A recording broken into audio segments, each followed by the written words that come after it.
breathing, seek medical care early. Stay home if you feel unwell. If you have a fever, cough, and difficulty breathing, seek medical attention and call in advance. Follow the directions of your local health authority. Why? National and local authorities will have the most up-to-date information on the situation in your area. Calling in advance will allow your health care provider to quickly direct you to the right health facility. This will also protect you and help prevent the spread of viruses and other infections. Brought to you by I-95.5 FM. Stay safe. Save lives. Every second and fourth Tuesday on I-95.5 FM at 1:05 p.m. Tune into the program Lifestyle 101. They offer QMRA body scan, 4-dimension body scan, and energetic therapy analysis, organic solutions for stem cells, chromosomes, trace minerals, and hydration. Also, test your pH level, blood pressure, and cholesterol. You can also get your health drinks and health supplements. In this program, you will gain expert advice on how to build and maintain good health. For more information, call 736-7358. So, tune in every second and fourth Tuesday at 1:05 p.m. on I-95.5 FM for the program Lifestyle 101.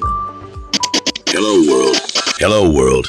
This is www.i95.5fm.com, Trinidad. This Sunday on Part 2 of the 1990 attempted coup series, a parliament is considered a sacred institution.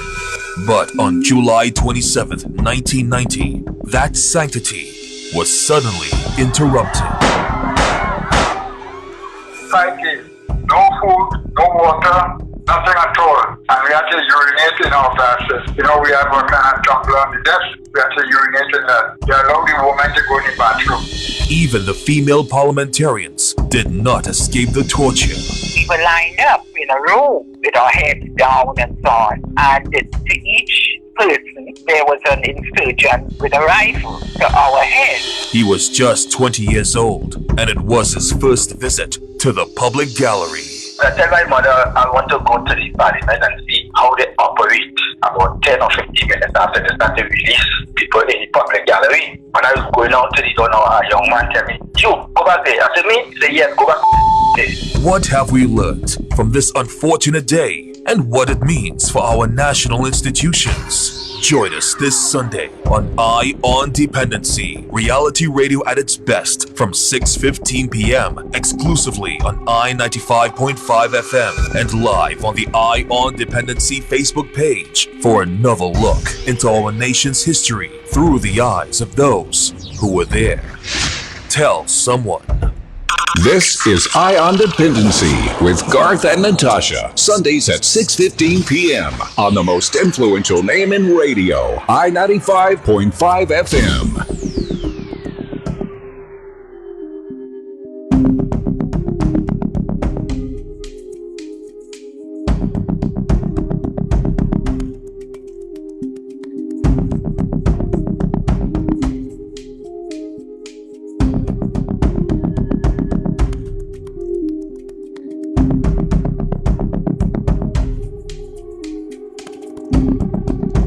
Good evening, Trinidad and Tobago. Excuse me, and welcome to Eye on Dependency, right here on I-95.5 FM and live on our Eye on Dependency's Facebook page. You can log on now because we have a very informative and showreel program for you this evening. It's a pleasure to be here once again. Good evening, Natasha. Good evening, Garth. Good evening, Trinidad and Tobago. Again, this is part 2 of our special series on recounting the events of 1990, the attempted coup. So we're going to give you a chance to get your youngsters close to the radio so that they can hear accounts from several folks who we couldn't get all of them, but these were the ministers who were in the parliament. Now we're doing it in stages. Then we're going to touch on TTT the next episode and then close off with the regiment and the great work that they did to bring this to an end. This evening, you're going to hear from the man who was on his legs at the time in Parliament, Mr. Joseph Toney. We have him on the line already. Good evening, Mr. Toney.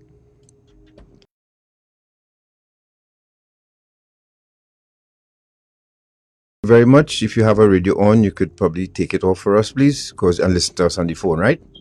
Yes, no problem. Right. And we're also going to hear from Mr. Rawle Raphael. Yes. We're also going to hear from Ms. Jennifer Johnson. Yes. And also, he was a visitor to the Parliament, Mr. Wendell Eversley. Now, right now we are showing Mr. Toney on his legs. For those of you who log on to Facebook, we could ask Mr. Hinkson Boyle to show it again, Boris to show it again. Yes, he's doing it again. He's right. doing it again. So this is Mr. Toney. You're seeing here now on Facebook. And Mr. Toney, I don't know if you told any of your children about this, but I'm sure they would be on Facebook to see it too as well. They have seen this many times. Can you imagine? I could imagine.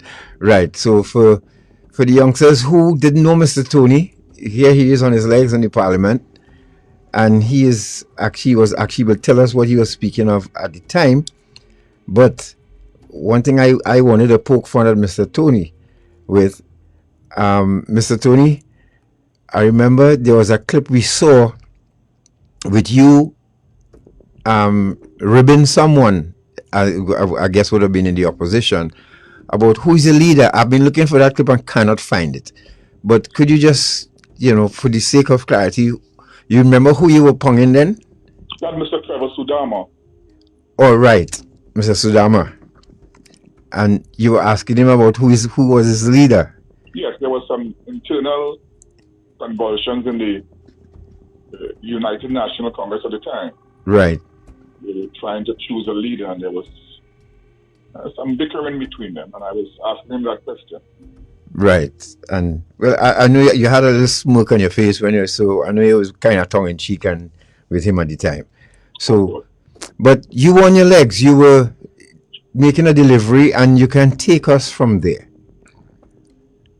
Well, at that time, there was very good evidence that we had a success of Mr. Selwyn Richardson, where he went to a court in Texas, America, and we had good proof that the government was successful in recovering millions of dollars stolen by TNM officials, Mr. John O'Halloran in particular, in a Tesoro deal.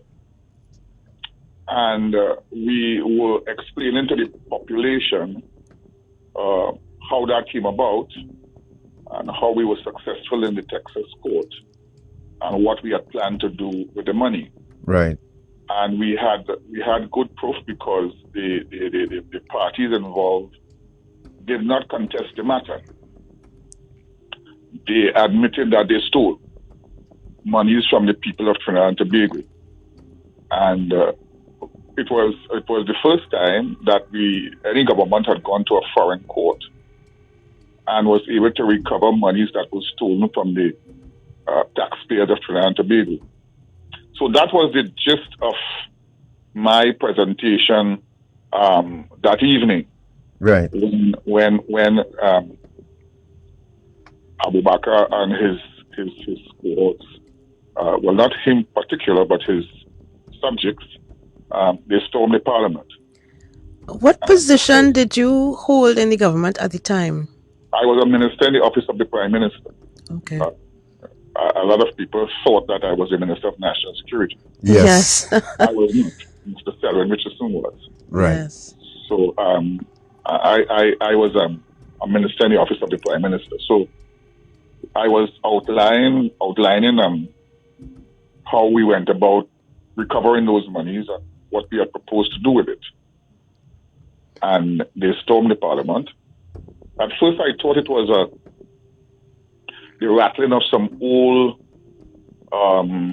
tin pans on the street by a vagrant, because when I was coming to the Parliament, I remember seeing a vagrant with a set of tin pans following him around. He had it tied to his waist, and he was walking all around the Parliament, and I thought that it was him. I thought the conscious were the tin pans, Mm. But then when I looked around, I saw these people in military garb, running into the parliament. Then I thought it was a military takeover by the regiment. Oh. And then I heard them with this Muslim chants, Allahu Akbar, and all the rest. And I said to myself, it's the Muslimin. And of course, well, they shut up the place. Fortunately, I did not get any injury. I wasn't shot. Although I'm a tall man, and if a bullet had to hit anybody, I guess it would hit me first. But what was with me, and I was untouched, unscathed, and well, of course, they took over the parliament. They tied up everybody, and they began searching our briefcases because they thought that we had guns in our briefcases. But no minister had any gun. I don't know where they got that from. No minister had any gun or anything of the sort. And then, of course, they proceeded to interrogate and to beat and to torture Mr. Selwyn Richardson and the Prime Minister at the time, Mr. Robinson. Of course, I guess that was part of the plan to have everybody submit. Well, of course, it went on into the night, and by about, I would say probably 7 o'clock, 8 o'clock, they had the place totally under control because they sent away those who they were not interested in, and they kept us, the parliamentarians. That is the UNC parliamentarians at the time, Mr. Kelvin Ramnath, Mr. Ivan Palagari Singh, Mr. John Humphrey, Mr. Chadok Sudama.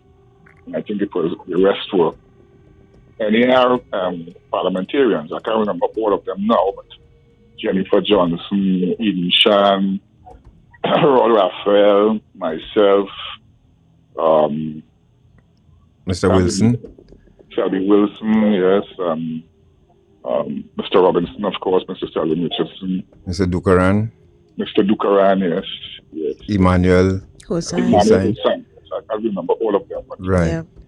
Was there any security presence in terms of armed security for the parliamentarians in the chamber? No.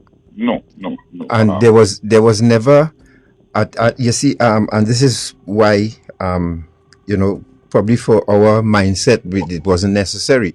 But were parliamentarians ever given a mock scenario that in case of, let's start with a fire? No. Storm. That was very, very far off of our agenda, man. I remember that before this incident, so you'd have people marching around the Red House and you'd have little skirmishes with the police and so on.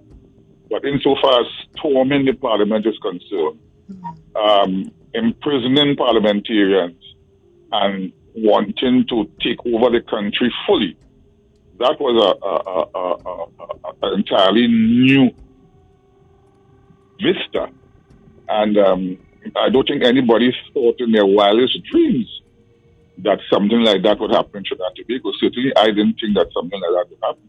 And that's when it does. You'd have marches and people may want to break a window pane or break a windscreen or something of the sort, get in trouble with the police or so on and so forth.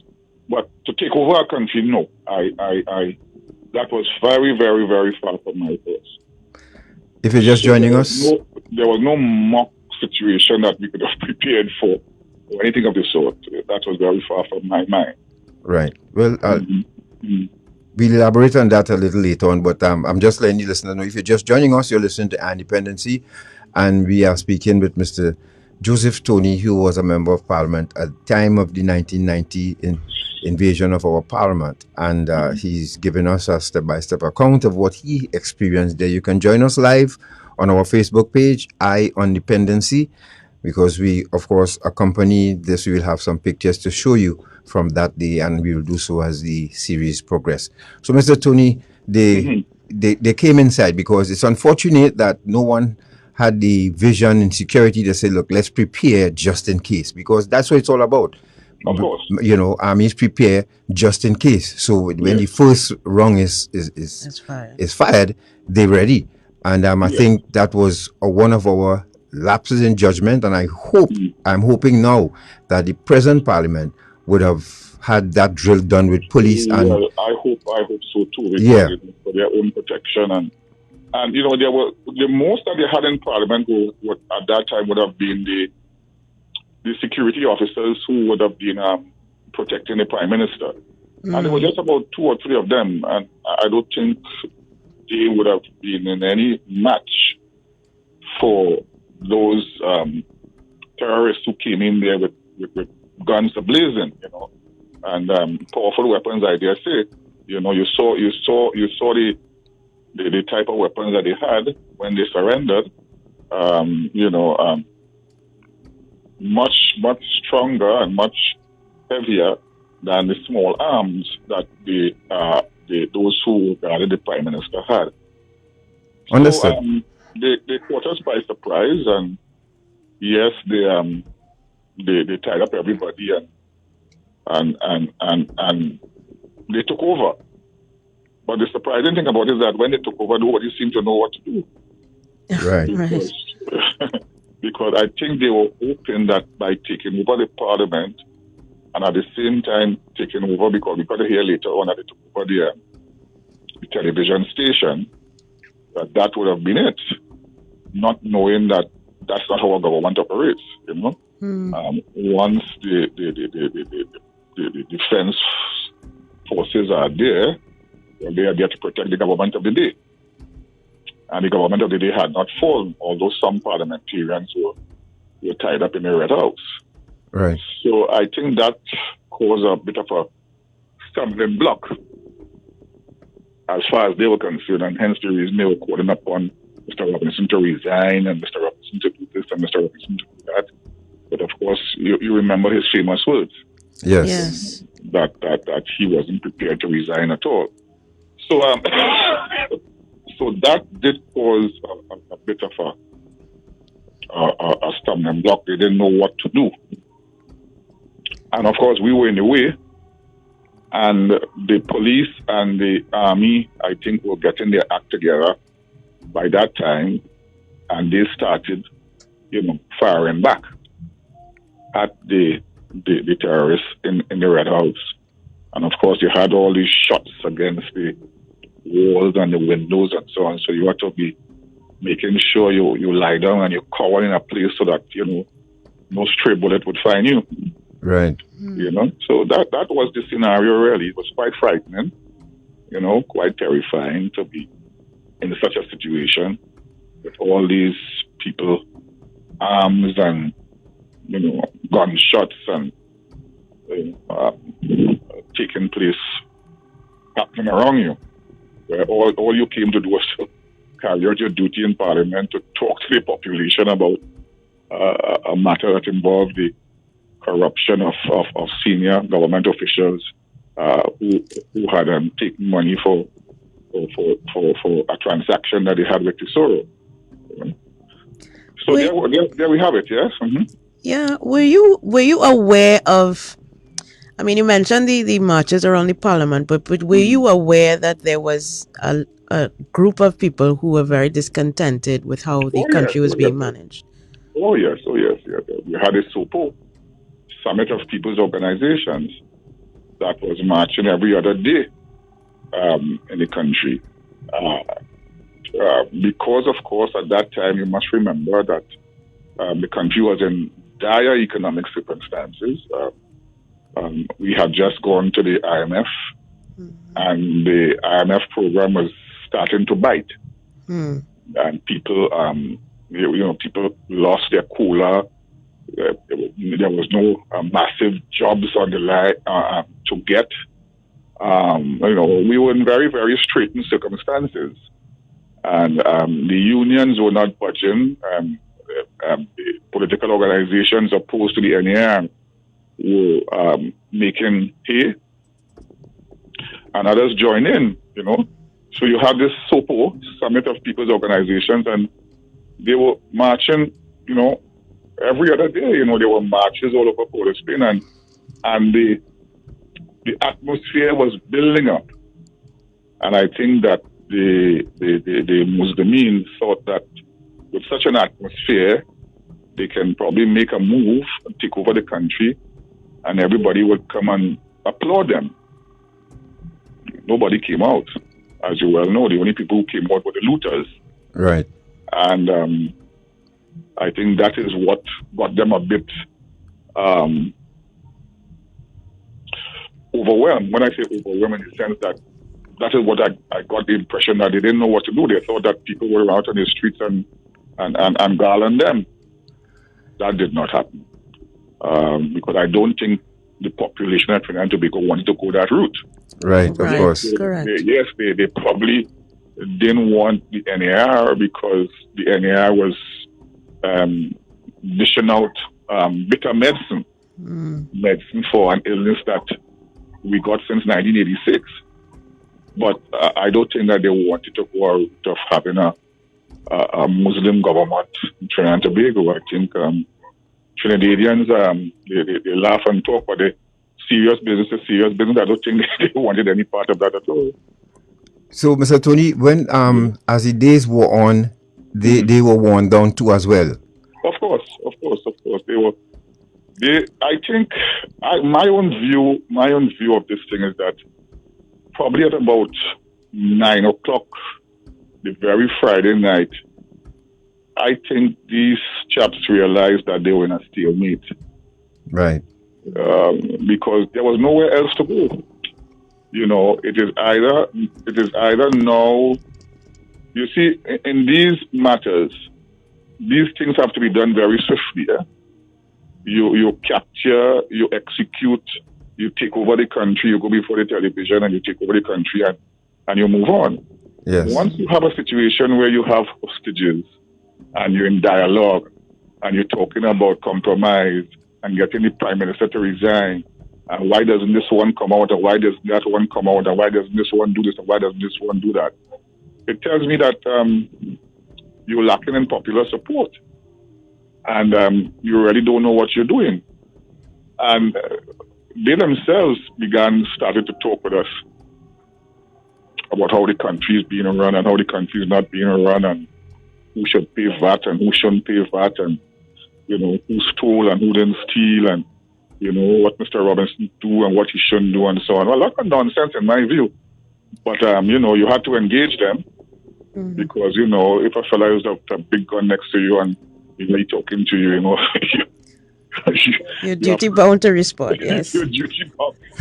just to keep him calm. Yes. You have to talk to him and try and see if you could put some reason in his head. Yes. So that that's how it went for the next couple of days. And with nobody knowing really what direction this thing was going to go. And then you had the army made sure, as far as I get together afterwards, the army made sure that they knew that they themselves had more firepower than them. So every hour, every half an hour, every 45 minutes, you have a massive shooting up of the Red House. It went on for probably about 10, 15 minutes. And what I was told afterwards was that the army was telling them by that shooting up of the Red House that listen, we got arms and ammunition, more arms and ammunition than you, So, be careful what you're doing. You're not coming out alive. But of course, we were in the middle of it all. And when Mr. Robinson uttered those words, attack with full force, was everyone in the chamber behind him on that? Because that instruction could have meant harm and injury to you all in there. Yes, but I must confess that I felt very proud of him. That he was telling these people, if I can't use the language I want to use it. Yes. But he was telling them, well, listen, what do you all think it is? I am not surrendering to you. And if it is that anybody has to die here, we'll all die together.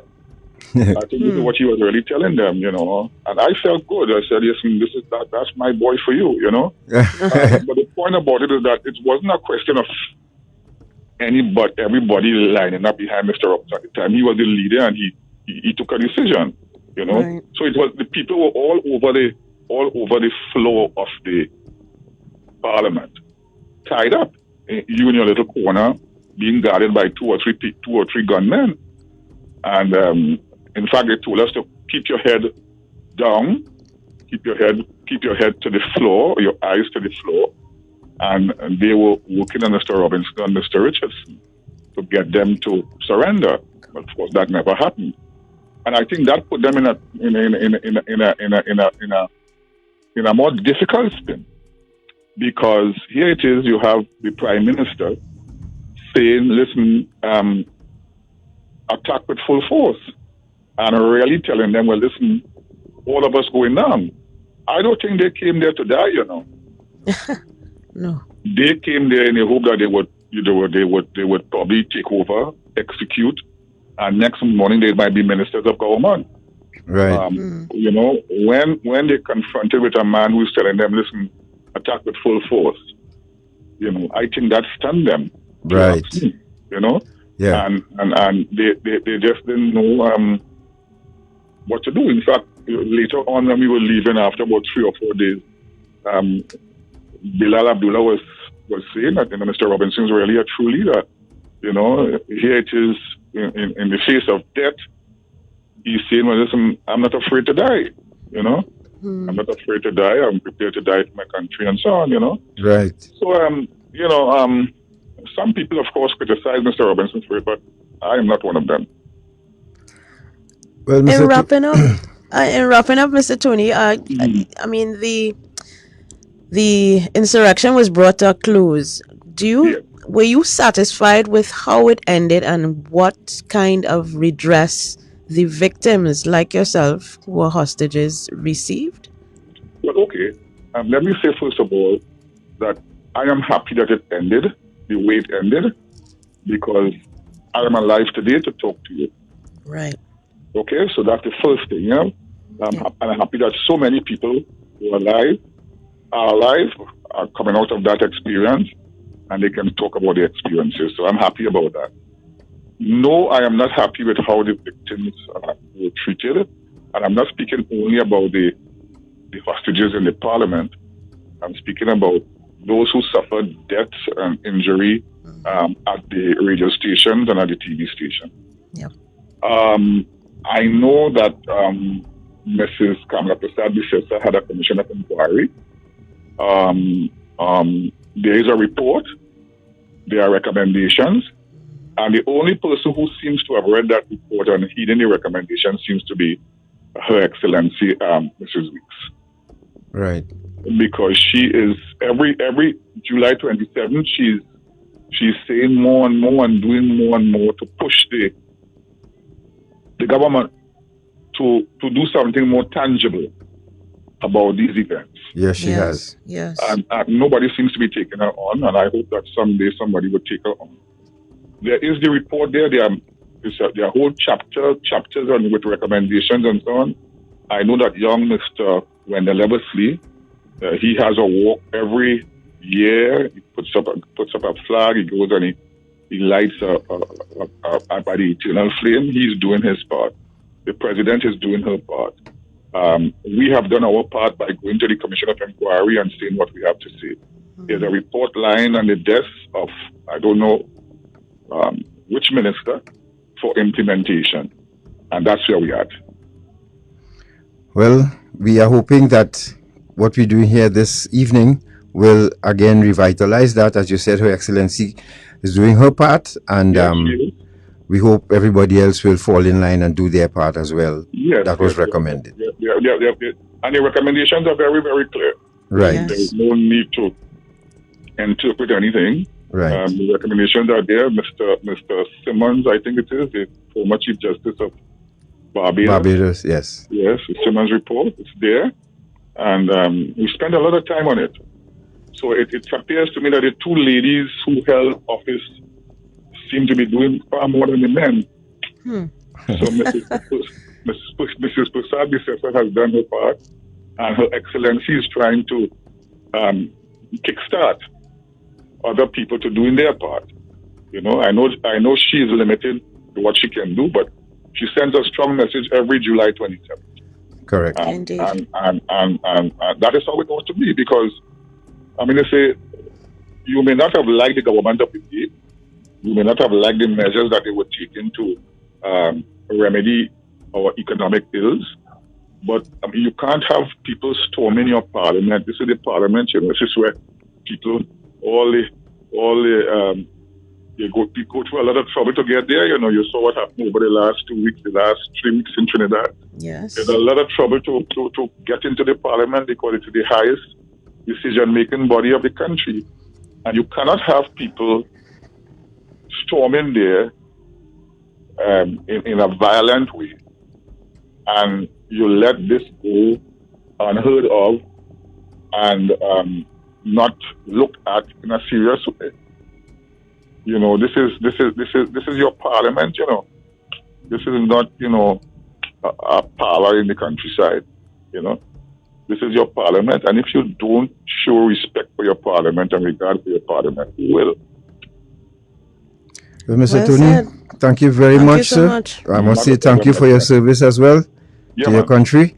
Yeah. And we look forward to, at least before you all leave this planet, that the recommendations are, implemented. It took almost much. Mrs. Disaster was there 2010, 2015.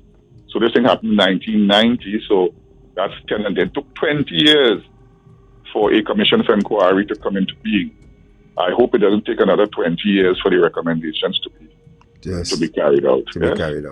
Okay, have a nice evening. You too, Thank sir. you very much. Thank you very much. And there you have it, folks. That was Mr. Joseph Toney, who was Minister in the Office of the Prime Minister during 1990, giving his take. And you will see them on screen on Facebook. If you're just joining us, you're listening to Our Dependency right here on 95.5 FM and live on our Our Dependency's Facebook page. We have lots more for you, including some pictures. So you get your youngsters, as I said, especially for those children who weren't born yet when this happened. I want to say good evening to McKay, the McKay family out there. I think it's in Boston. McKay's, Mr. Pollard, Anna, out there in Atlanta, Annette, Marcus, Leon, and the whole crew, the Independency crew. Thank you very much, Anthony out there in Grenada. Thank you very much for joining us. So we're going to take a quick break, and when we return, we're going to hear from Mr. Rawle Raphael, who was, I think you will hear Parliamentary Secretary, I believe. Yes, in a couple of ministries. So you will hear from him, and also following will be Jennifer Johnson. Sorry, Jennifer Baptiste come from Captain Derek Lamb. Good evening. All right, so we're going to take a break, and cool, why are you laughing? And we'll be back right here on Dependency. Stay right there.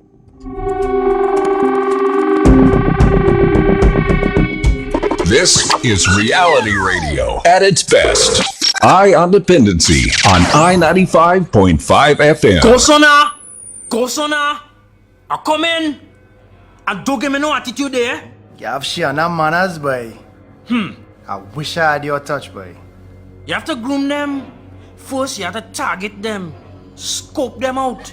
See if they have low self-esteem, family problems, Then you move in and gain the trust. I like your glasses. After that, you feel a need. Some of them like nice things like fancy phones, hairdos, clothes, food. It have ones who only looking for somebody to care and listen to the problems. You feel me? What's important though, you have to isolate them from the people. Let them believe it's all about you and them. I care about you. Then you get through. Nice. Look one right here. Try a thing now.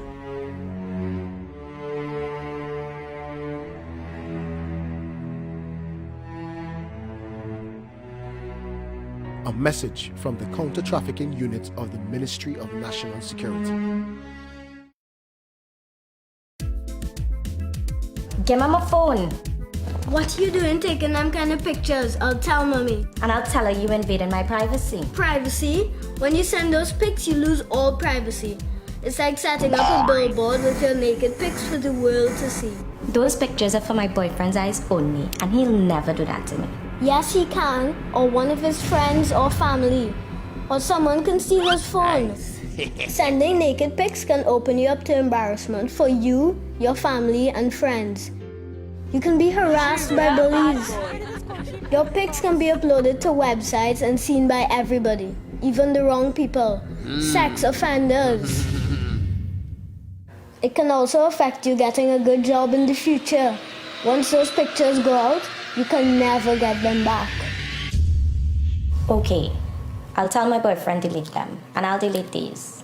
I'm glad I have a smart little sister. I'm still telling Mommy.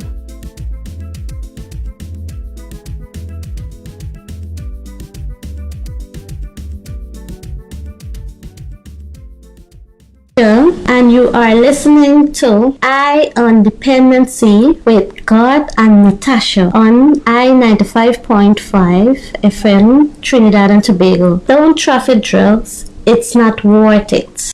You're listening to Eye on Dependency with Garth and Natasha. Reality radio at its best.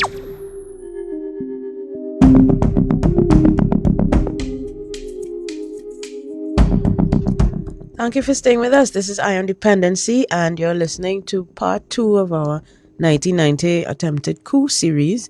And we're going to go straight into our first recorded clip for this evening. This is Rawle Raphael, who was a parliamentary secretary at the time, and he was one of those held hostage in the Parliament of the Republic of Trinidad and Tobago on July 27th, 1990. He will give his account and remind me when we return what I wanted to say about that. Because as far as I'm concerned, when you take up security, especially you decide to work in a parliament, there are certain things, like that soldier who must be prepared to dive on that grenade. Protecting a prime minister or a president, anytime they get to your president, all of you must be dead for that to happen. You don't ever end up with security detail being alive and the president got shot. It's kind of defeating the purpose. Kind of defeating the purpose. And you try getting in Whitehall, and there are so many levels of security that for you to reach the president, the amount of Secret Service personnel you gotta kill before you do that. And I think, and I hope that attitude and the people assigned there now know that part of their job is to die for the prime minister. I hope so. Apart from two falling on top of him and covering him, there must be others to protect the others. And, these people have a disadvantage. They were coming into a building. If drills were done properly, whether with dummies or parliamentarians, so that everybody will know the arc of fire, where people likely to come in from. And from the time a man shows his face, he's supposed to drop right by that door. He's not supposed to walk a step further inside. But how do armed people enter the building so easily in the first place? When we come back, we'll discuss that. Yeah. Let's go to Rawle Raphael.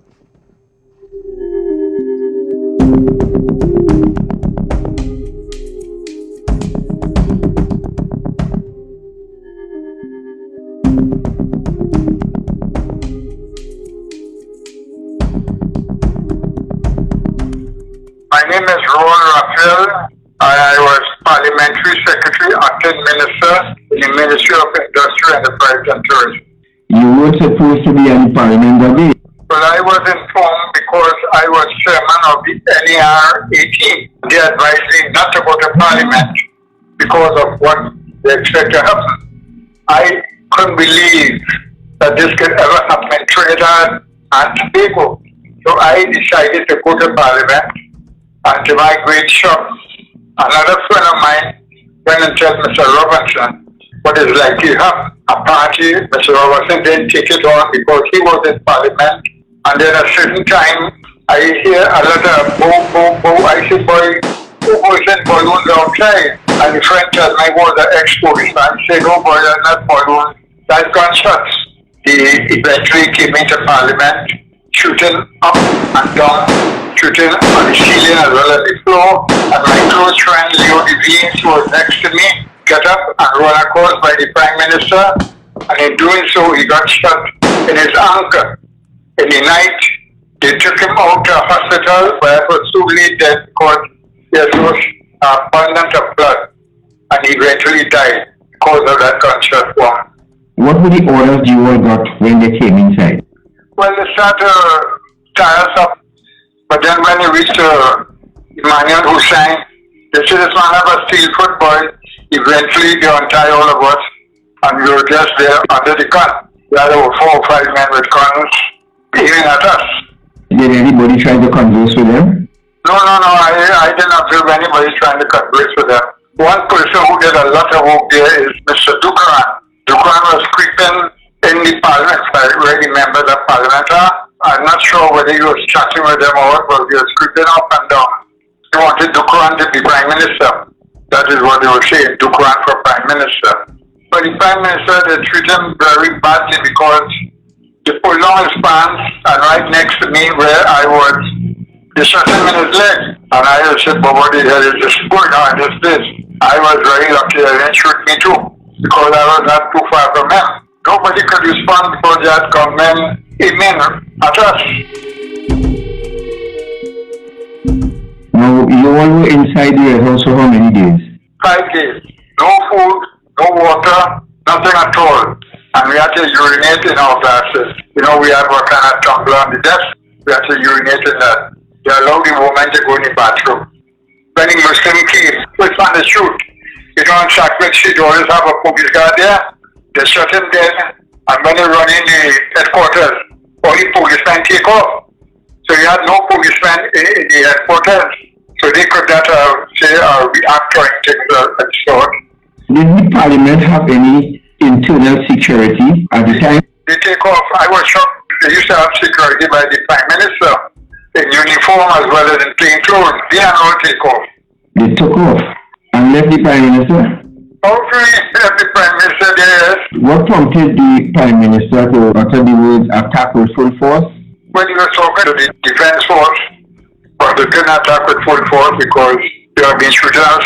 We were not separate shooters. But they allow, I think, 1 or 2 members of parliament to leave.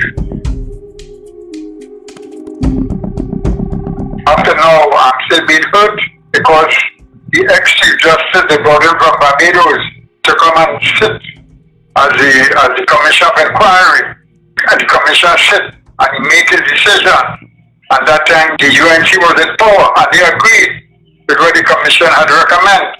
They passed it in parliament and up to now, no action whatsoever to compensate all who suffered in parliament. And it have a lot of people who are working in parliament suffered. A guy who come to parliament regular, they killed him, he died, and many persons got killed as a result of that. When I came out, people were sleeping in the air-conditioned tunnel, and things were really sad. And I can't understand up to now, boy, that nobody has done anything serious for us who suffered so badly. I tried to see the Attorney General. I can't see him at all. I want to see him back him what he's doing. And I really feel, it's so late now, 50 years, and we ain't get 1 black cent. No, I'm sick. I can't go to work, I'm sick at home. What would you like to say to the Attorney General and the government of Trinidad and Tobago presently? Well, certainly, I would like to say to the government, the current government, that they should take immediate steps to satisfy and pay off all the persons who were in the coup, especially Leo Devines, who died as a result of the 1990 coup.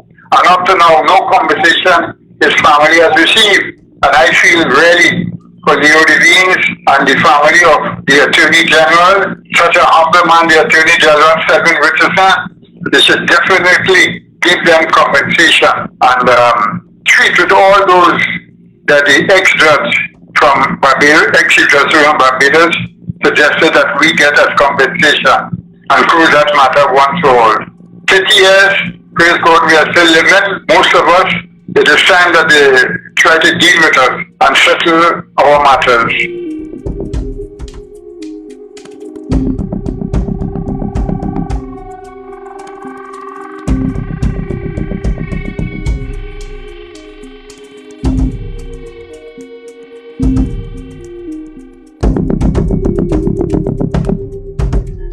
Right, so that was Mr. Rawle Raphael, and he too was involved with the athletics in Trinidad and Tobago. Yes, former president of the entries. Former president of the entries, and if you can drop your comments on Facebook, right, and Dependency.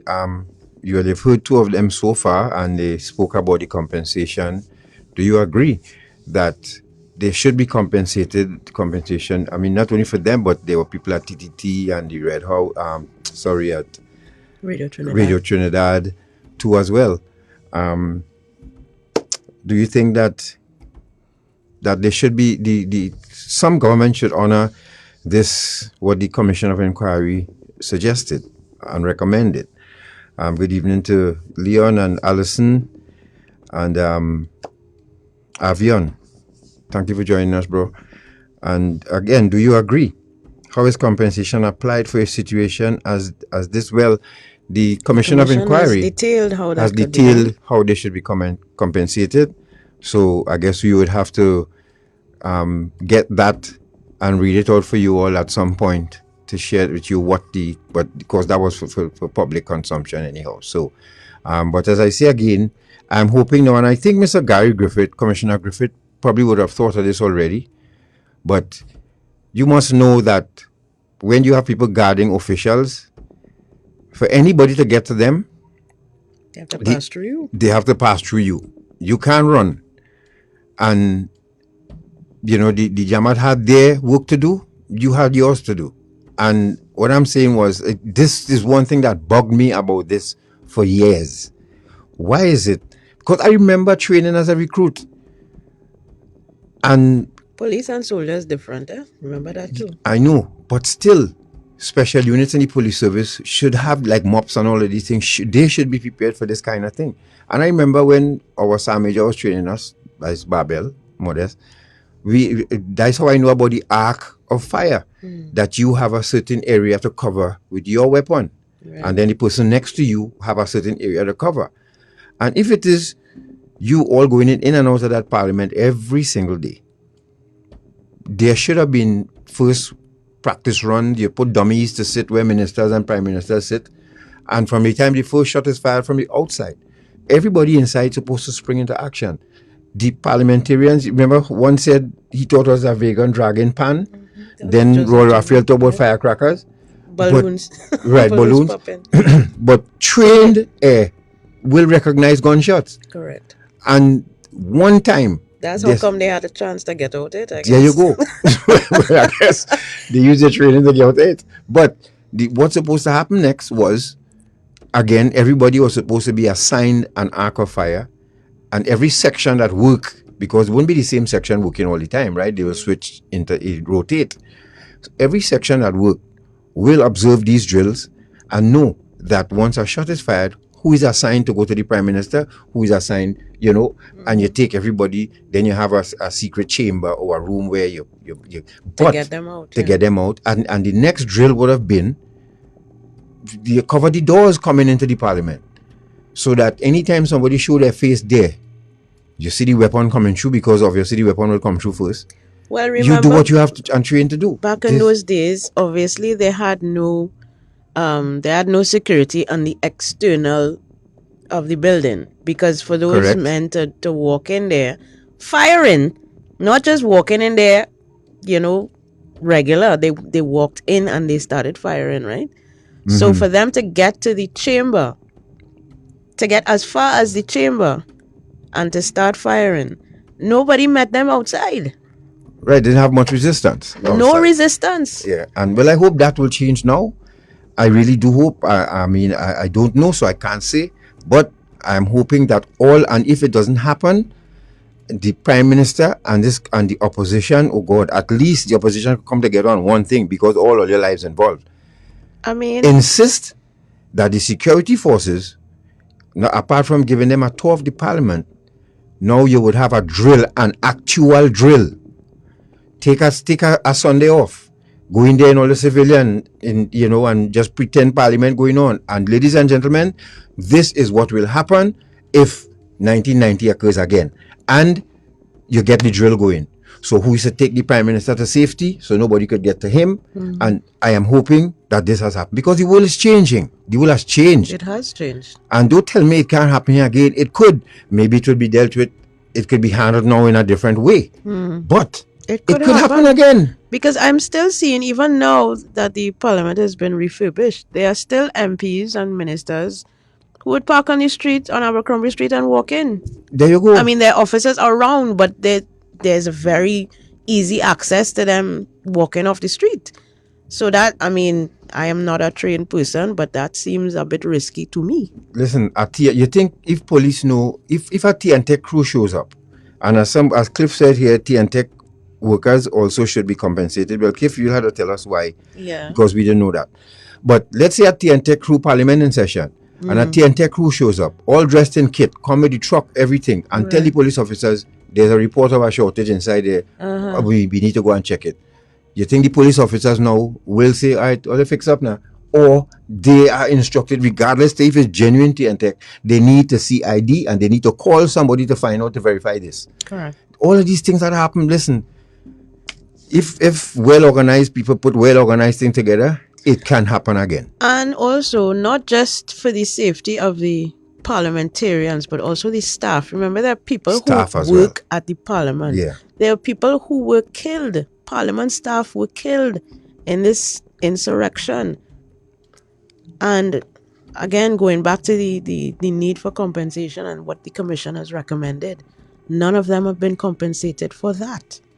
So we will hear more about this as this series continues. So Cliff Thomas, T&Tech workers also should be compensated. As I said, you will have to let us know. And as Leon said, Israeli Defense Force are probably the best in special forces trauma out of necessity.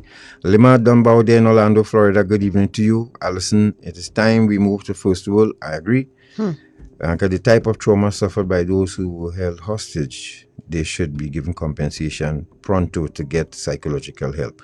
And this is from Bianca Nelson. Continue to send your messages. If you're just joining us, you're listening to Dependency, and we are taking you through the events of 1990. We have now to hear from Ms. Jennifer Johnson, who also was an MP, a member of parliament at the time.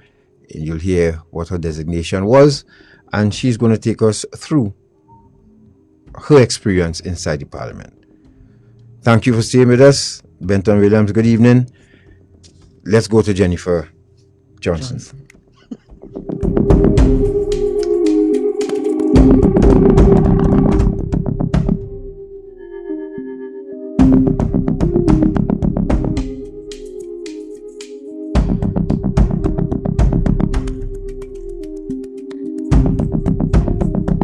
I'm Jennifer Johnson, and I was Minister of Youth, Sports and Culture in the NAR government. Where were you on Friday, 27th of July 1990, and what was your experience as a parliamentarian?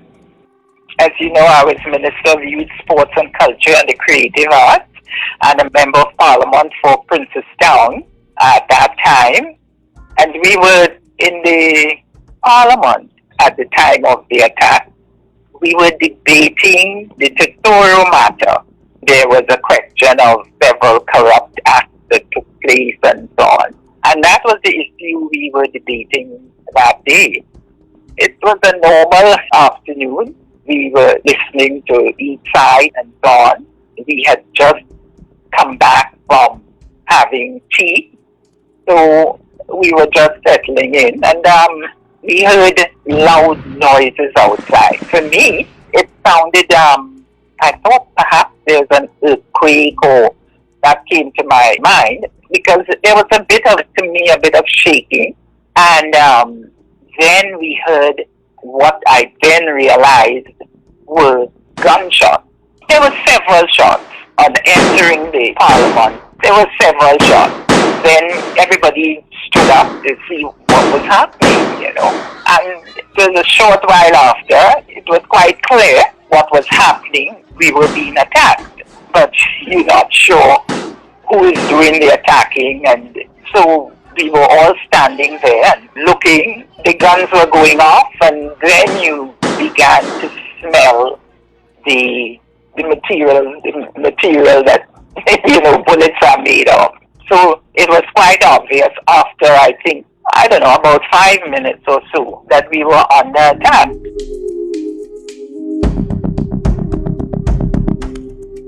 Did you all have security in the parliament at the time? Well, the security in the parliament was always very lax.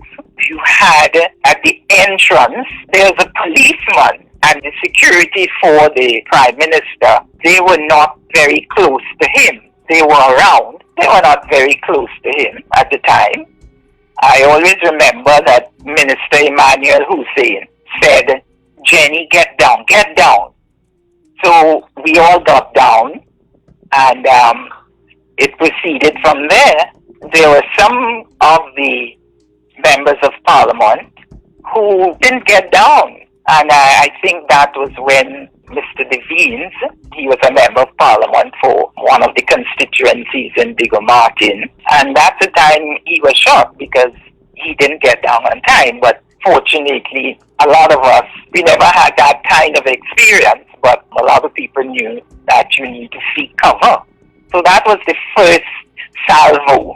At any point in time as a parliamentarian, was any drill ever done with the police and the parliamentarians to let you all know, look, in case something like this happens, this is what we do? No.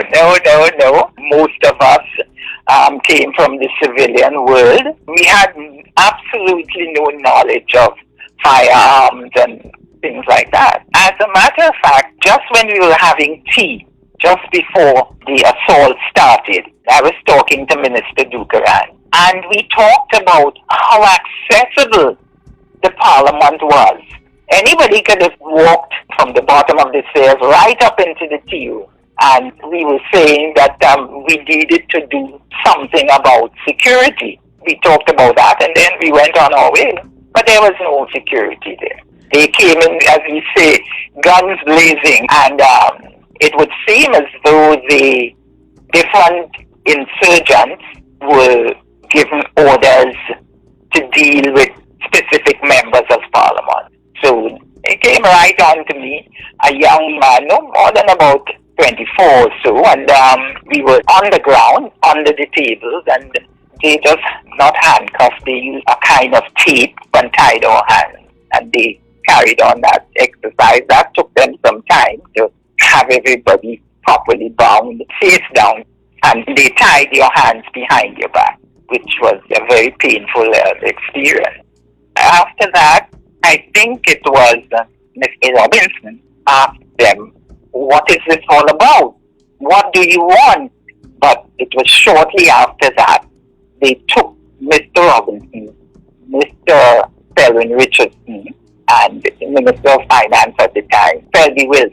They took them away from us to the front of a kind of a hole then, and that was when Bilal Abdullah, he was in charge of activities in the Red House, said that, but by that time, the police, they had gathered together and started to give some resistance.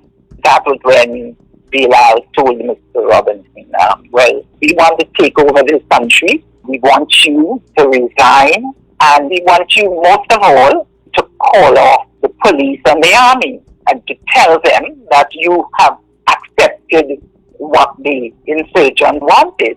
The main thing was to call off whatever attack was coming from outside.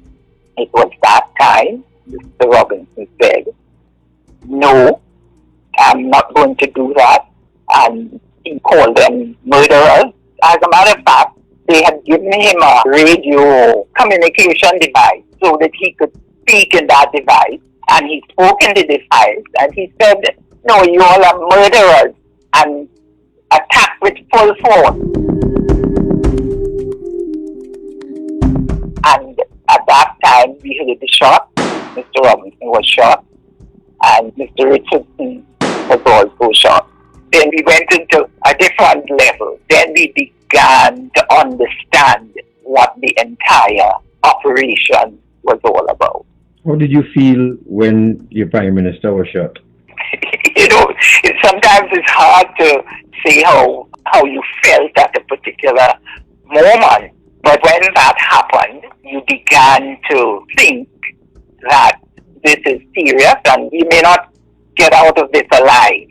So that was when you realized that these people were actually, their intention was to kill. The intention was to be able to take over the country, and they were prepared to do whatever was necessary to have the government surrender to them. So after he was shot, what happened after that? There was a flurry of activity and so on, but they all stood up in the sense that everybody supported Mr. Robinson, and he said, we're going to see this through. So Mr. Robinson and Mr. Richardson, they were given some treatment. Dr. Hussein, Emmanuel Hussein, well, I always say he was my hero in the entire thing because he never let up. He stood up and said, I need to talk with you, Bilal. Mr. Robinson has to get treatment. Mr. Richardson has to get treatment and so on. Well, they allowed that. So Dr. Emmanuel Hussein, he did what he could. I don't think he had the necessary equipment to do much. So there were no first aid kits in the parliament? I don't know, but I don't think even he accessed first aid kits.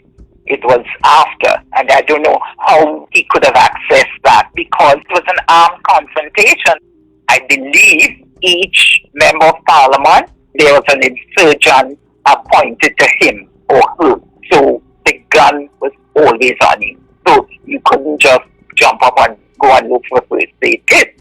But Dr. Hussein was able to do something and made a lot of noise that Mr. Robinson and Mr. Richardson, they spent the night injured, and they had to make arrangements to get Mr. Robinson out because he was badly injured. Mr. Richardson was probably a flesh wound, so he was able to stay in and guide things. They negotiated for him to be rescued? Yes, and that was when Canon Clark, who was the emissary, they had discussions with him, and Dr. Emmanuel said that Mr. Robinson is severely injured and you have to get him out. If you don't get him out, he will die. And the next morning, they took him out, and I think also Mr. Devines, who was injured in the first onslaught, I think he was also taken out.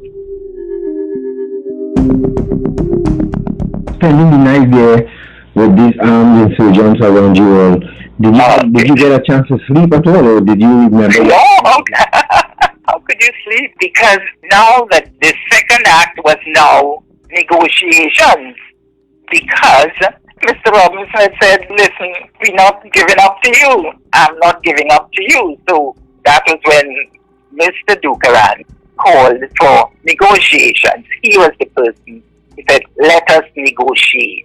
And some talks went on. But very difficult to know what was said because you had no communication with the outside. So the negotiation was going on.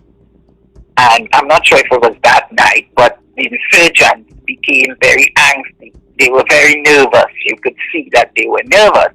But now that I know what was happening was that from the outside, there were two schools of thought or two competing methods of how to deal with it. There was one group that by that time the regiment had taken over and so on.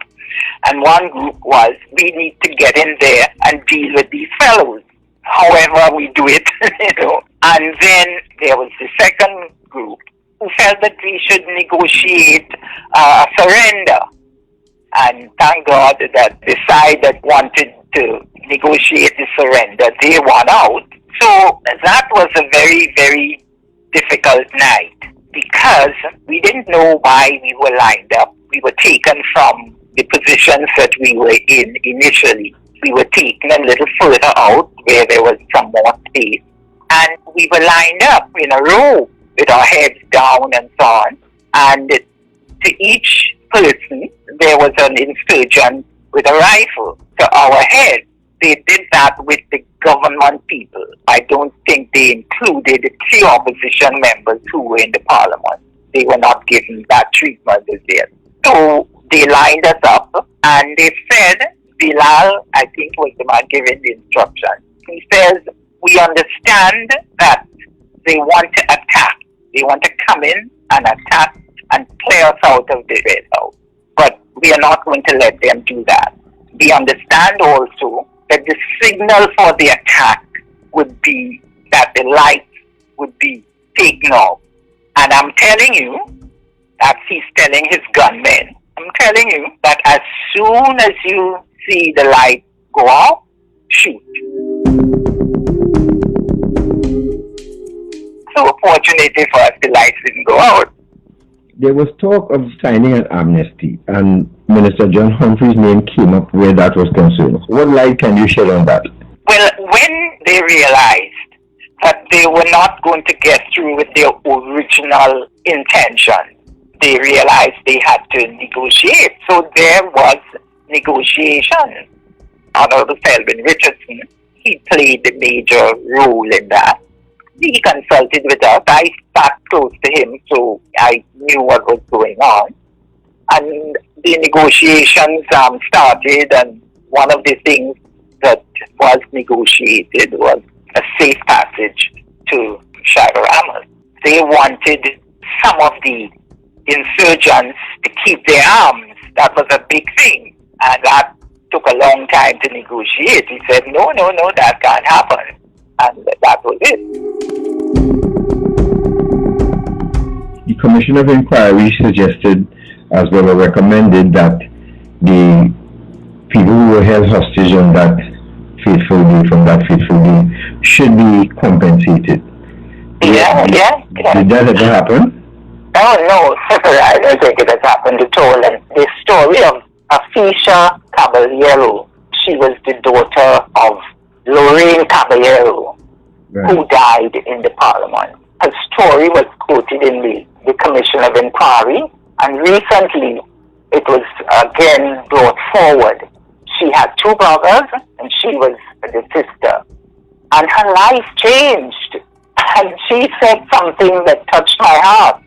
She says, I don't know how my life would have turned out, but I know if my mother was here, she would have helped me and she would have pushed me so my life would be different.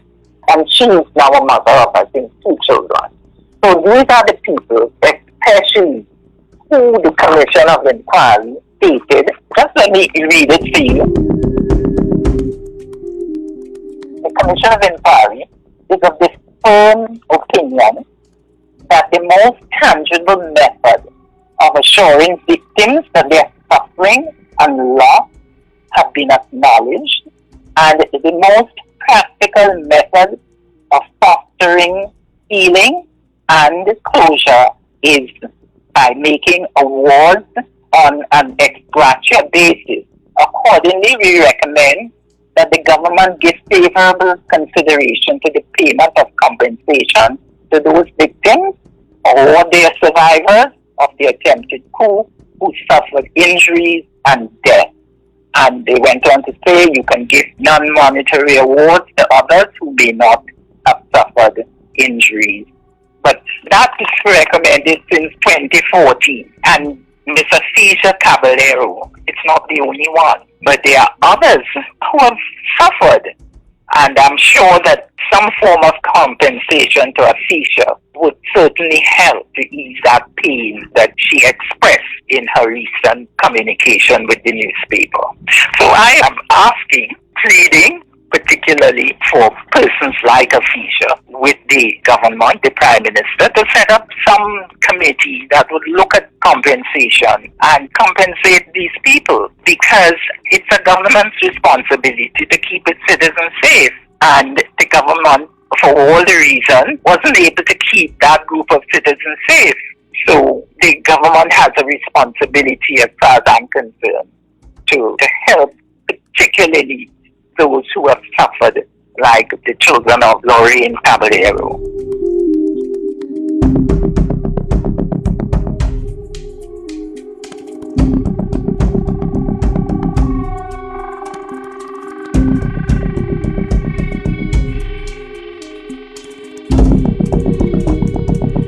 And that was the voice of Jennifer Johnson, former MP for Princestown and former Minister of Youth, Sport and Culture.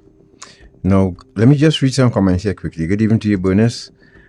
Godfrey Lewis says some members of the parliament were not there because they got wind that something was afoot. Yet nothing was done to inform the police or security to be prepared for what happened. Now that I could understand, and thank you for that, Mr. Lewis. Now Joy Aston said, Mr. Robinson, a hero, what a valiant patriot. Cliff Thomas says, God, right. Steve John now says, and Steve, I agree with you too, but you see, when we try and nobody wants to come forward, and I know that every time a series like this starts, then everybody's want to come out the woodwork and say, well, we could say this and we could say that, but we have tried. Now, here's what Steve said. God, there are lots of loose comments being made here. It could be in the best interest of the program if you could persuade a member of the special branch, especially the PM detail, to add some sense to what transpired. And I agree with that, sir. I agree with that, Steve. But where are they? We've tried. I've made several calls, and it seems that nobody's available. But once the series starts, then everybody, want to hear from these people. Yeah, but again, I maintain my position. As we are wont to do in this country, we wait till something happens and then say, the parliament, there should be something that is stamped and carved in stone, which is security for parliamentarians. Security for your prime minister especially. And the staff. And as my Sergeant Major used to tell me, he leave me with a weapon one time and he tell me, if he come back and that weapon not here, my head should be on the ground next to where it was. Meaning that somebody had to kill me to get that weapon. And these are my thoughts on it, son. So, I can't see it any other way. And I am hoping that the system has changed now, and this commissioner, together with special forces and everybody else, would have done rehearsals with parliamentarians. If it was not done, then the government should insist that it be done, so that people could not get in. The parliament should be the safest place for them, as a matter of fact. Before anybody get in there to them, there must be, a challenge to them. A cloak. Exactly. So I agree with you.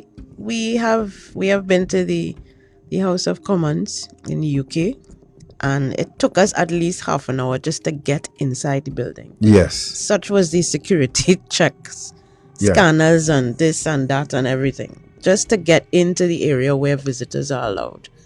So, I mean, although I don't think we need that level of that many layers of security, I mean, we need to look at these things a little more carefully, given the environment that we're in. But as our country grows and improves and go from one stage to the next, so too must be its security and the way we do business, where our government ministers and institutions are concerned. Correct. Alison said, I do hope that a system could be put in place, because we don't want another repeat of 1990. And she's a former soldier. Let's go to the break quick. When we return, we're going to hear from a young man. Well, he was a young man at the time, and that was his first day. He went to the parliament. The very first day, he went to sit in the public gallery to view how parliamentarians operate, and it's a day he will never forget. And 30 years later, he's still championing the cause for those who suffered and died that event. We'll hear from Wendell Eversley. You're listening to Independency right here on 95.5 FM and on our Facebook page, Independency. We'll be back.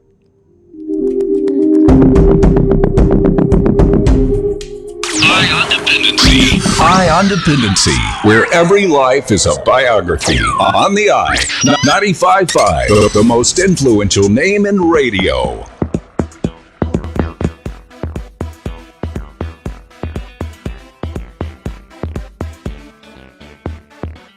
Ah boy, feel I'm gonna buy myself a senorita tonight. Nah. You know you might be promoting slavery. Slavery? Mm-hmm. What you talking about? Hey, modern day slavery or human trafficking is just what some of these people just do. You know some of these women were tricked to come here? Some are held against their will, abused, and even beaten. Most times the girls don't even see any of the money that is paid for them. And every night, they just have to come out looking nice and sexy for somebody like you. human trafficking is a serious problem and a serious crime. Persons who solicit commercial sex services may be contributing to human trafficking. A message from the Counter-Trafficking Unit of the Ministry of National Security. Hola, my name is Elena. Well, it's actually not my real name. You don't really care, do you? All you care about is once you pay your money to my boss that I look pretty, smell nice, smile for you, and let you have good time, enjoying yourself and doing to me whatever you want to do for the money you paid. What you don't see or know is that I don't get any part of the money you paid. My boss takes all of it. I am forced to work, taking as many clients as my boss tells me to. I am beaten, made to take drugs, and I cannot leave this kind of work on my own. I am a victim of human trafficking. Please, por favor, help me.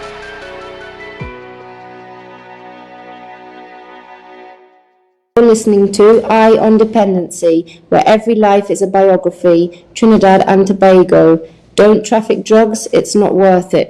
This is reality radio at its best. Eye on Dependency on I-95.5 FM.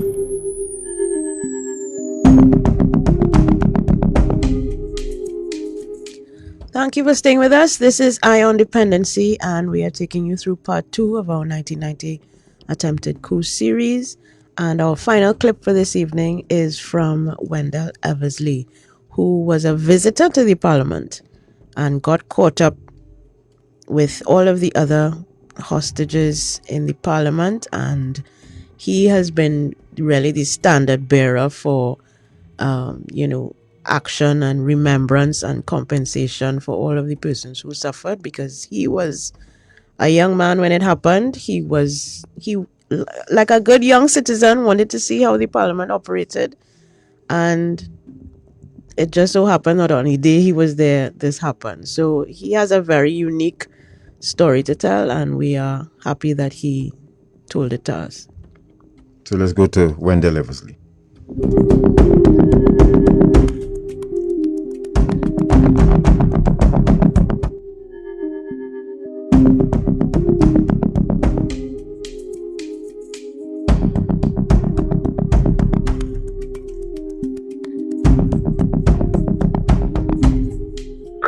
It's a day in our history I could never forget.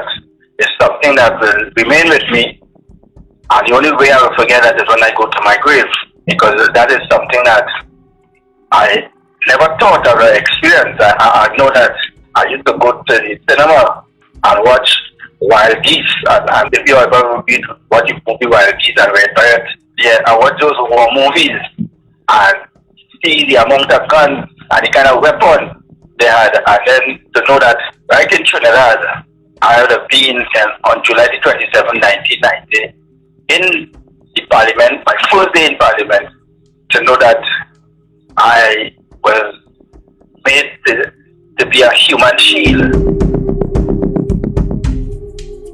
The day started with you going to the parliament as usual? The day started with me, with my mother. Tell my mother I want to go to the parliament and see how they operate, how our politicians operate. And she get a tie. I don't know where she find the tie from, but she give me a tie and press my shirt for me and make sure that I wear properly attire. And she turned me off. How old were you then? I was going on 20 years. And I remember going by the bus terminus and waiting for the bus to go in town, because they had a shop where we used to go by. We used to call it Mr. Young shop, a Chinese shop. And we used to stand up by the bus terminus there and wait for the bus to come. Which bus terminus is that? Right in Tunapuna. Right. Right in Tunapuna. And I wait there for the bus opposite Mosai there. Then I reach into Port of Spain now. I walk from my city gate, where is now city gate, because that time used to call it bus terminus. And I walk from there to the parliament. As a matter of fact, I remember asking somebody on Independence Square, what street the parliament on? Because I didn't know. Right? And then they said, on Abercrombie Street. And I walked down Abercrombie Street, and then I went to the parliament. And it was the first day of me visiting the Parliament of Trinidad and Tobago. I never known at my first day would have been telling a history today of what I experienced. And I remember sitting in a public gallery, and you go up the steps, there were two policemen. I remember they have on this white shirt jacket, well dressed, and a black pants. They are the one who was inside the Parliament chamber, and I entered the Parliament chamber, and I was directed to the public gallery, and I stood there, and I was listening to the debate, and it was just about after tea. Joseph Toney, when they came back from tea, the same door they go out where the public have to go back down to the step. Right next door had a big room where parliamentarians just go and have tea. They sit in the suspended for about half an hour. Because I remember I didn't leave the parliament chamber because I stayed down in the tea room because I couldn't go outside and get something to eat or come back because I didn't have the money at that point in time to even go and get something to eat and come back in the parliament. But I was actually listening to the debate and what was taking place. I know there was discussing the Tobago bill and they were talking about drugs coming into the country and who was it for the Scott drug report. When the parliament resumed, and Sim George, he was the deputy speaker and he was the one to take the chair.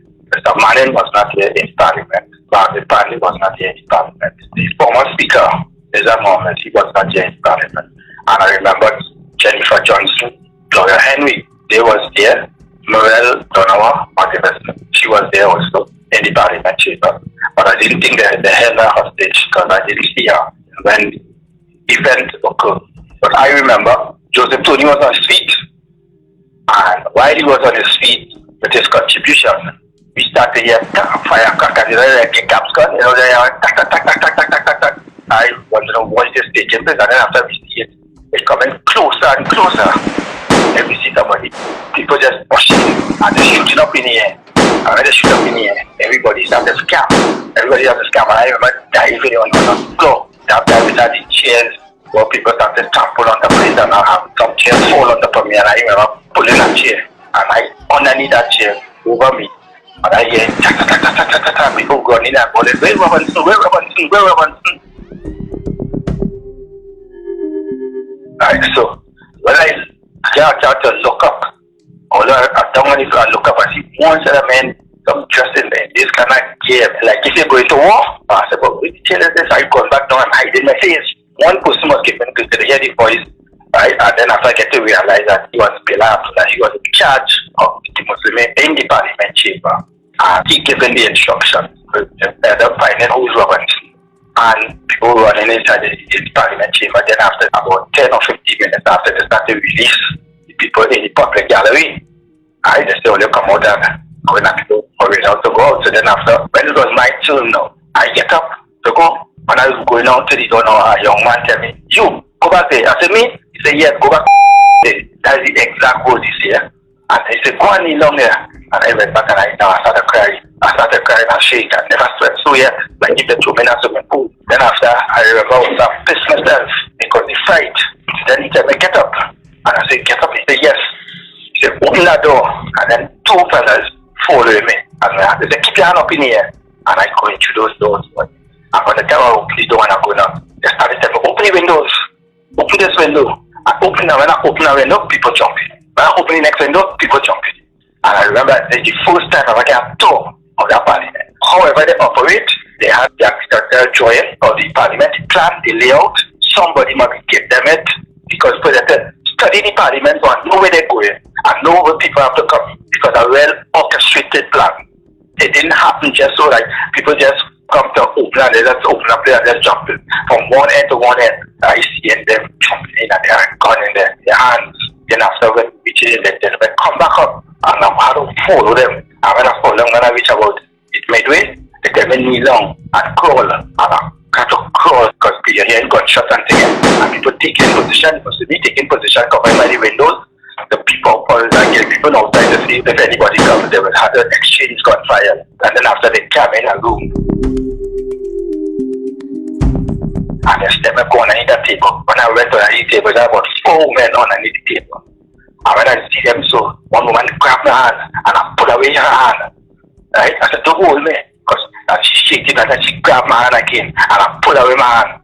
And after I just turned to them, I said, well, they better pray. And I remember under the table that I started to pray. I said, God forgive me for everything. My mother will see me again. Right? I said, my mind, I said, my mother, I love her. Now I have a young daughter, so I come and to see my daughter again. I ask God to protect her. I completely give up. It's only after about 20 minutes. They say, when they get up, I'm going to go. And when you go now, I remember the fella told the bill and tell the lad, he said, boss, we have 4 persons here, 4 women and a man.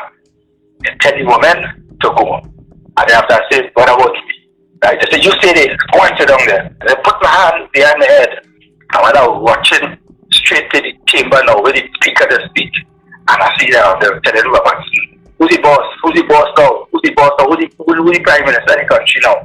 And after about 4 minutes, so they dragged this woman, after I get to know it was Lauren Caballero, to bring her close to me.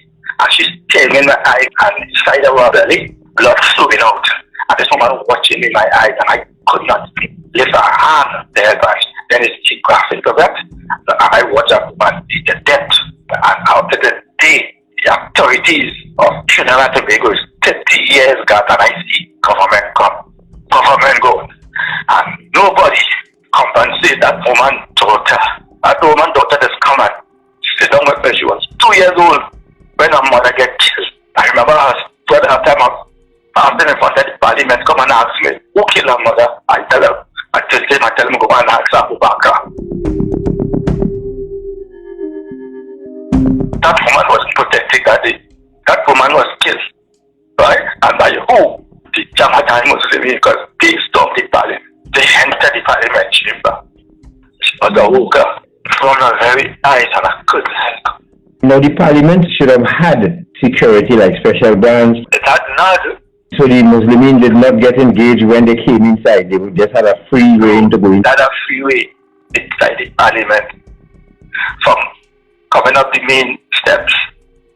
And from where I helped, not voluntarily helping them. With a human with a gun and point at me.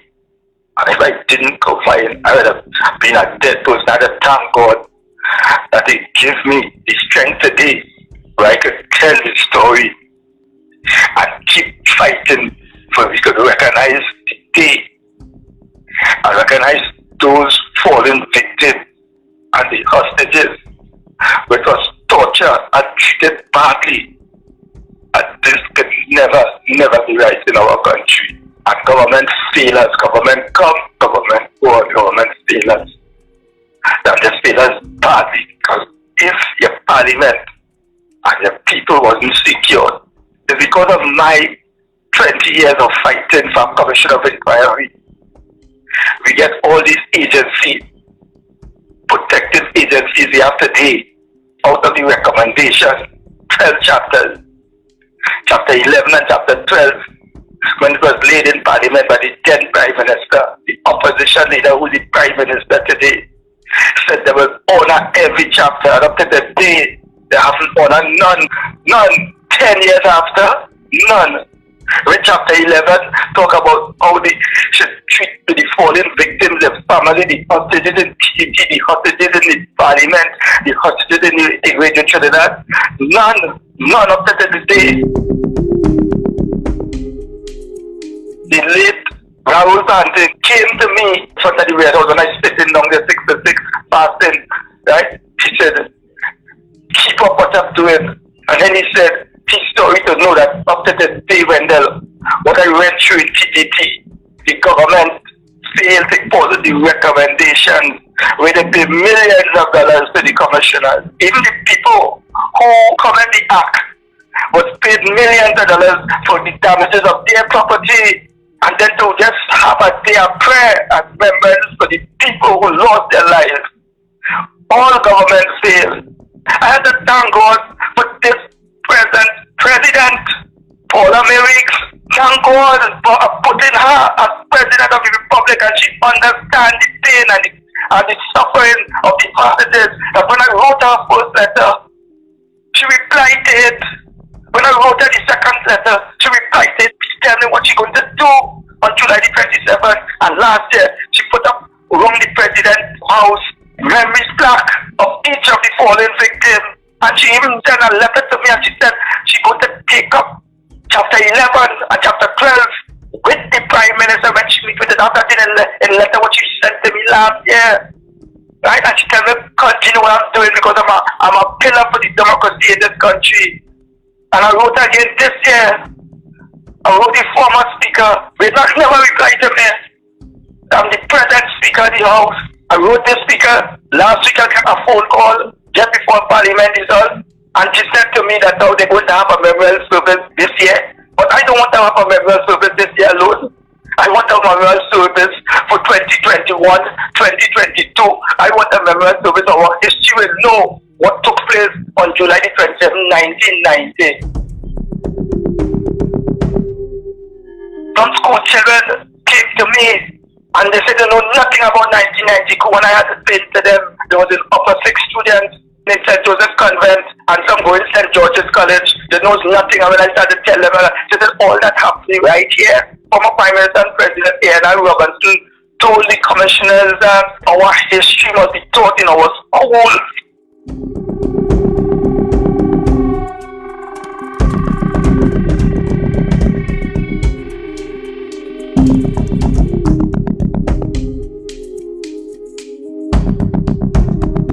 Right, there you go. That was Wendell Eversley, and giving his account, and you will know as a civilian observing what happened that day. I mean, even protection for the members of the gallery too should be included in that, in those planning. Correct. Going forward. So we thank you, ladies and gentlemen, for sharing your stories. I mean, people online are very touched by it. And as Ann Thomas said, it is time that they do a mental health forum because this affected many lives at the time. And, excuse me, this is so hard to listen to. Anna says, Benton said he's feeling to cry just listening to it. But I mean, I know these were people, these were soldiers who were on the ground at the time too, listening to us this evening. And we thank you very much for joining us. Kobe and your mom, good evening to you as well. Natasha, that was Wendell. That was Wendell Eversley, who is still championing the cause, still trying to have an official recognition for the day. I think that's not something that's so hard to do, I don't think. And also for compensation for the persons, for the families of those who lost their lives and the people who were held hostage.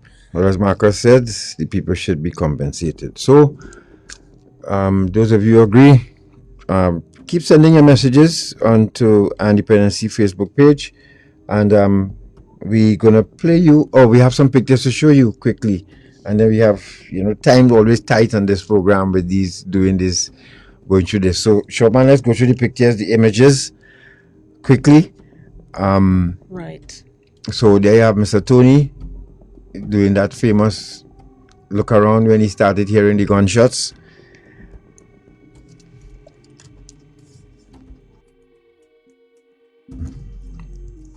These are more pictures of him. Yeah, Mr. Toney.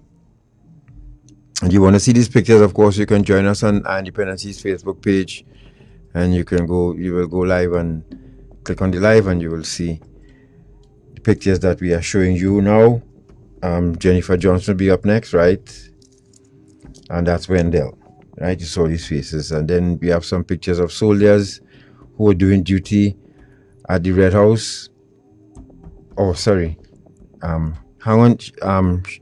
Shortman, hang on. So we have Rawle Raphael on the screen now, I think. Yes, Rawle Raphael. Remember, there's a little delay in studio here, right, Hinkson? Now it's Jennifer Johnson as she was leaving the Parliament, and then a quote about her time in the Parliament. There's Wendell Eversley with Mr. Robinson, Mr. Selby Wilson, right, and Dukaran. Yes. Troops overlooking Red House. Yep.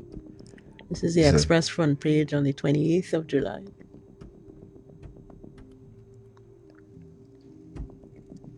And this is the cover of a Express newspaper. That should come up now.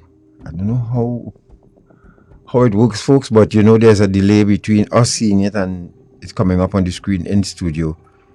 And this one taking long to change in studio here. Yeah. I'm seeing it. And that's one on our page. That will be the picture on our page, right? The one in studio here will be on the actual Could never get it. Right, so they are removing some of the injured from the parliament here on your screen. I think that might be Leo Devines on the right, or Mr. Robinson, I can't tell. And next up would be some of the images inside of the Red House from the parliament. Yes, the cache of weapons And other items that were seized after the. And Thomas says, I was 20 years and was now going into a taxi by the square to go home, my sister and I, and her 3-week-old baby. Keith Ajamo Watkins said, a whole generation is unaware of this, and I was 15 at the time. We need to hear from the servicemen, both police and soldiers, who need to their stories of the Muslim sniper that was then taken out. Good evening to you, Batch, Bernard, Ivan Barclay. Good evening. We have testimonies from a few soldiers as well, so you'll hear from them. As I said, we're doing it in stages, so we finished with the Red House. Now we're gonna, next episode would be TTT, and then following of which would be the regiment, because they brought it to a close, so we'll have to play you them again. Yes, we have a number of personnel to interview, or we interviewed some of them already, right? So you'll hear from Major General Antoine and Major General Carl Alfonso, Brigadier General Carl Alfonso, and a whole lot of folks would be. Yes, good evening. We have Harvey. We have. I know you can't tell all of this in 5 minutes, and I know you could talk for 2 hours. So, but just your business place was adjacent to or running close to Travis Road, right? Yes, definitely. Let me just, if I may say, listen to your program tonight. Are you hearing me? Yes, yes. It has been really fantastic. I went through, it's as though I was going through the experience again. On that basis, let me just say this, on that basis, let me say, that day I came home early from a council meeting. I was in local government, elected in Town Barrett area. And I came home early to get dressed because I've been going to parliament since from 1979-80. I've been going to parliament. So I haven't missed a year in parliament, going to parliament in 40 years. And I just came home, got dressed to go to parliament that evening. And when I got dressed, I put on a jacket. My thing is that I go to in public gallery. Just like Wendell, I listen to the program. I go there and listen to the politicians. And as I came outside, my family said, "Where are you going?" Look, firing songs, because they see it's so big. I think that's when they bombed probably when they had bombed the police headquarters. Police headquarters. Mm-hmm. So it was big. They feel so big because from Woodbrook, where we lived in Woodbrook, you can actually see it. You can actually see the big room of smoke and what have you. So I said, what's going on here? So I went back inside to look at put on the television to see if there's news, put on the radio, see if there's news about what's going on. And then then it came across that what happened. So I went across to our business, which was on French Street. I was the managing director of our business. We had a tourist accommodation. And the place, Garden Natasha, our business was full with about 40 foreigners from France, Martinique, and Guadeloupe. Oh, wow. And so when the whole commotion started, and then the gunshots started firing from the army came, and they were in the official the corner of Marvel Road and Travis Road, and they were firing they were firing shots up at TV House. TV House, they were firing shots, and it was hitting the building with these French people. This building got about 10 shots. There were holes in the wall because it's a tall building right there. It got hit several times. And I remember those children, there had a lot of children that came. It was a party of school tour. And those children were bawling and crying like we would die, but saying in French. And it was really something else. Eventually, I got them calmed down. Things were calm. We were settled down. Everybody was kind of shrunk up, hiding in the room, under bed. Everybody was just afraid. Then the military came in. The military came into the building and went up to the fourth floor to see if they could get sniper shot position to aim up there. And I said to the military, but you can't do that here. The place is full of foreigners, and therefore if you do that here, And therefore, to do that here, as the case may be, you could put the people in danger. And they understood, and they actually left the building. Listen, it was horrible. It's so traumatic that one of the persons wrote a book that was published in France respect the situation. Let me say further, during the coup itself, about the third or fourth day during the coup, the French government sent in a chartered plane to take out the nationals, and the police came with two buses with police escort, took them out and took them straight to the airport to get out of that situation. So that day, I would have actually been in the parliament, because I'm normally in the parliament once I'm here. I would never be in the parliament. So that day, I was actually supposed to be there in the parliament. It was that I came home late from a council meeting. I went home and got myself organized, took a shower, put on my clothes to go down there. And when I came out the door, that's when we saw this situation. I believe Wendell spoke about Muriel, who was there. I believe Muriel Donovan, driver, he was outside by the car. When he saw what's going on, he left his car. So it was what I was told. He ran up the stairs with almost a public gallery there. And in going up the stairs, he was struck dead right there. And I think his body stayed on the step or whatever for a few days, based on what I was told. And listen, this was a very traumatic experience. I was in the literally heart of it. You know, but one amazing thing I must say is that our caterer, who was catering for the French people, was the wife of Hugh Francis, Mrs. Francis. That is, I think that is Ziggy Rankin's mother. And she said she have a job. No matter what, she came through that with guns blazing day after day, things happening. And she came to every day, pulled through, fly to all kinds of side streets, all type of things. And she bought the people things to eat because she was the caterer for them, for that French group. So I saw some amazing things with all the hardship, with all the difficulties. Mrs. Francis stood out to me as one of the bravest persons in this country in terms of honoring her commitment and ensuring that she would have taken care of that which she was, with the contract that she had with this French group. But let me tell you, it was to me as traumatic as it comes, because I was in the building when bullets hit in the building, you know, because they were shooting from up there, firing shots down the road. I was just praying that they didn't have those kind of things, you know, those things that you saw these like a bomb thing, you know, from over your shoulder. I was praying that nothing like that should come down the road where these children were concerned.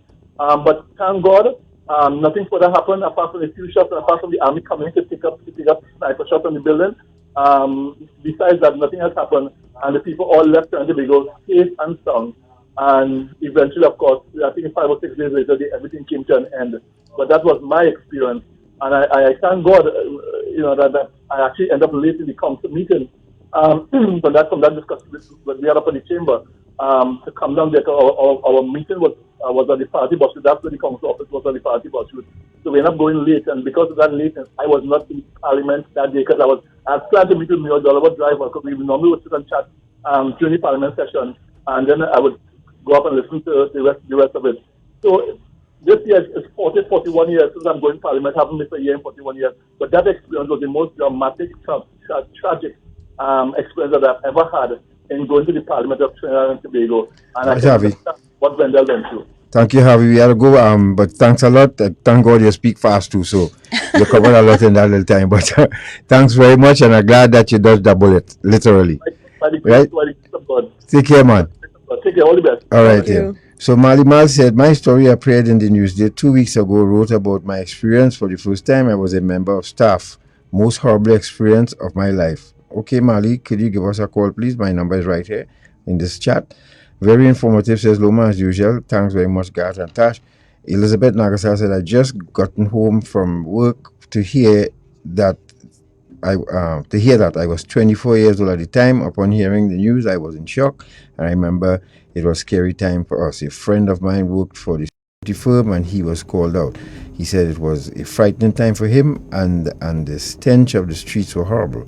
I believe that the family should have been compensated and given counseling. It's sad, it still is. And that was from another commenter on Facebook. Flash? Yeah, I want us to go out with this song. It's a shame we won't be able to play it in its entirety, but do you remember this calypso, this gentleman, Wayne Head, also known as the Watchman? He I don't know if he penned it, but he sang this song in 1991. He reached to the Calypso Monarch Finals with it. He placed second, I believe. Yes. In that competition. You all remember this one? It's called Attack with Full Force, and we leave you with it because, but we will play. We have more episodes to come. Yeah, right. So we'll play the entire because remember, not everybody had agreed with the government at the time what they were doing. The Calypso, and they say by Calypso, those stories are told. Watchman told a story with this Calypso. As Marcus said, this cannot finish. Well, I know it cannot finish in 2 or 3 episodes. Way too many stories to be told. We try our best to get all of them in, but we leave you with Wayne Hade, Watchman, and his Attack with Full Force. And remember too, I have my take on the Jamaat and what they remember. It takes a lot of conviction, knowing that you're going and overthrow a government, knowing that you may not come out alive. And from where I sit, I can't be judgmental of people because of my past. I have to try and balance it out as to why people will do things. We'll have that discussion as this series continues. Tasha, thanks very much, folks. Good evening to you. Let's go with Watchman. Good night. Good night.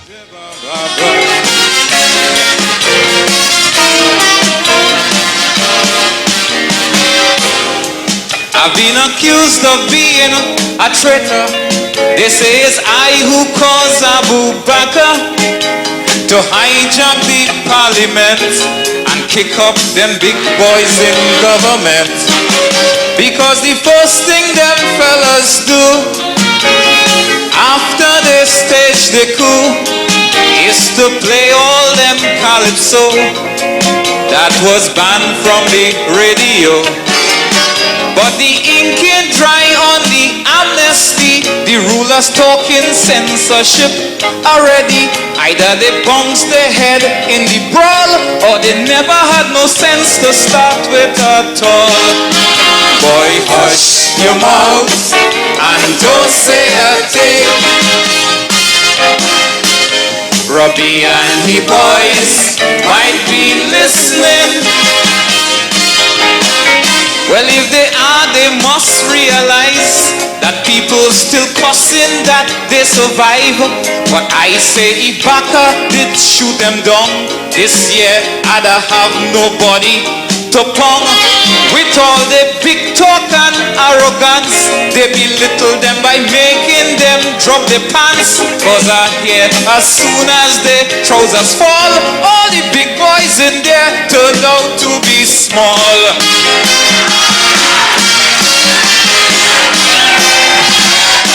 So who vex could vex? Tell the boss he lost. But once they maintain that course, then I'm attacking them with full force. Doomday, doomday.